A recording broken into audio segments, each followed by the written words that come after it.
So today I'm making this video. It's gonna be a bit longer, but it's for a good friend of mine, Milan Kitsky, who recently came to Christ.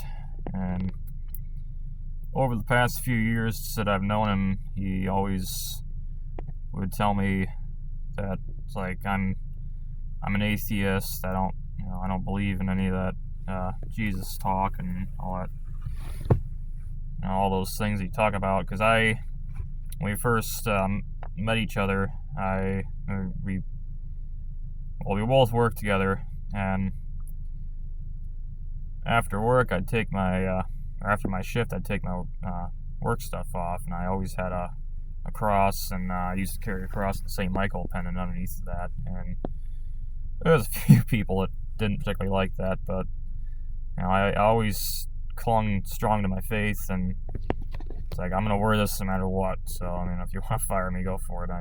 But the thing is, I never wore it outside my shirt when I was actually on the clock, so nothing they could really do about that anyways. But no, the reason I wanted to make this is because after we went to church this past Sunday, something interesting kind of happened. They actually had baptisms going on, and there was a couple of people that, when they gave their testimonies, I noticed him actually getting kind of emotional, and it started kind of tripping in the back of my mind.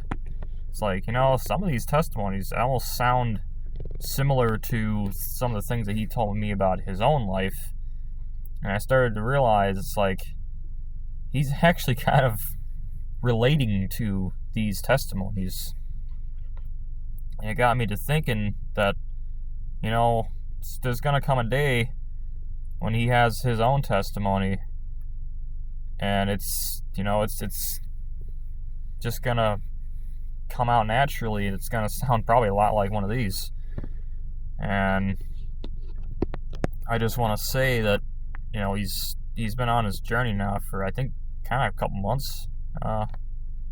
Correct me if I'm wrong there, Milan, but I think it's been about a couple months. So, but hey, that's progress. And I know that there's a lot of people I know that, it takes them literally years and years to come to faith and accept the Lord. But I've seen something honestly miraculous happening to him lately, and he's gone away from foul language. He's gone away from watching like a lot of, I guess you could say, profound videos, I guess you could say, on like social media and stuff like that. But going away from watching and listening to a lot of profane and I'll just say disparaging content. I don't know. I'm not gonna sit there and say that he's watching something in particular bad, because I honestly don't know. But the thing is, anybody that can go away from those obsessions or addictions is in the right step, is taking a step in the right direction and becoming more at one with their Lord and Savior. And honestly, I congratulate anybody on that journey. But he's, we went to that service this past Sunday, and afterwards, I wasn't sure right away as we were walking out exactly, if anything really clicked with him, as far as like, okay, is he, how does he feel about the service? I wasn't gonna sit there and ever think like, oh, okay, this is probably just a waste of time for him, but because honestly, it seemed like he was kind of getting into it. But the thing is, we got outside of the main kind of sanctuary area. We're out in the hallway there, and where everyone was gathering after the service, and he actually kind of, I could see like his eyes were kind of watering a little bit, and it's like, okay, this is actually kind of good, honestly. But we started talking to the pastor, and he started kind of saying a few words to him. I don't remember the exact words, but basically he kind of introduced himself and told him he was glad he was there, and that he hoped that he basically, I guess you could say, congratulated him, as well as encouraged him on his journey to Christ. And at that point, Milan just kind of broke down, and he kind of started crying. And it's like, I knew right in that moment, it's like, this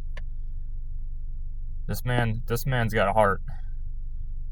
And even though it's a heart that's been abused, the thing is, you can be absolutely crushed in life, and it can feel like a 9-pound hammer just obliterated you, crushed you flat as paper.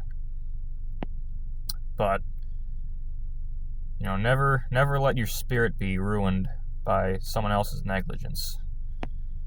And that's something that I felt it's he's probably been through in his life. From now, I'm not going to go too into detail here, but from what he's told me, but even from parents that can practically destroy your childhood, to having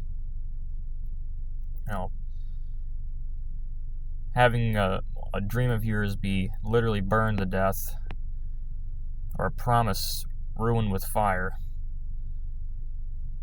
and then to finally have adopted parents that actually love and nurture you, and having friends that are willing to go through hell or high water to be there for you, to make sure that, hey, how you doing? Are you all right? Come to church with me. It's all right to cry. Crying, when a man cries, it's not a sign of weakness. It's a sign of heart. It shows you actually have a heart. You actually care about the situation at hand. You're not just there, you don't have an iron heart that basically doesn't beat. I saw that, I gave him a hug, and I just told him, it's like, it's okay, just let it out. And Milan, you got a lot of compassion.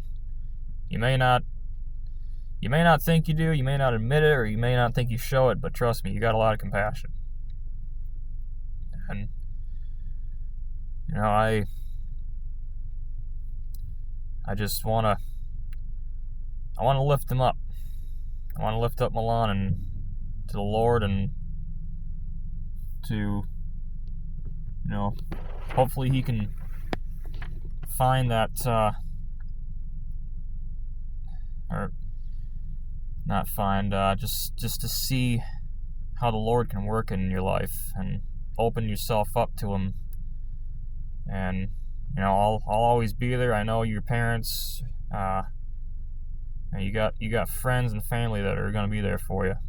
And this goes for basically anybody. And I want to be kind of that light that shines in his life in this side of eternity, to always show him that there's nothing to be afraid of. Granted, yes, there's going to be suffering. There's going to be, you're going to be persecuted for your faith. There's no way around that. But I want him to know that I'm always there for him. Because I know some people haven't been in the past, and that's what's hurt him. That's taken away his ability to open up. And I just want him to know that I'm there for him, and I know several other people are. So I'm sure he's going to comment to this, and anyone else who maybe is in the same situation, spent all those years as an atheist and has just done a complete 180 transition in life and accepted the Lord. That's a strong step in life, to go from one extreme to the other. And he flat out told me, like, literally not too long ago, actually, he went from atheist to 100% religion. Now, I would personally call it Christianity, but either way, I mean, that's religion, Christianity, that's a step in the right direction. Yeah, it takes a lot, and I'm very happy for him that he's made that decision. He's taken that step. And Milan, love you, brother. And it's gonna be okay. I know you've been through a lot, but trust me, the road ahead's a lot brighter. There's a bright light at the end of that tunnel. Just keep chasing it, because the other side of this world, the other side of this life, keep chasing that heavenly eternity. And remember that, like I say, no matter how hard things get, never stop. Just don't stop believing, as Journey would say. Love you all, and God bless you.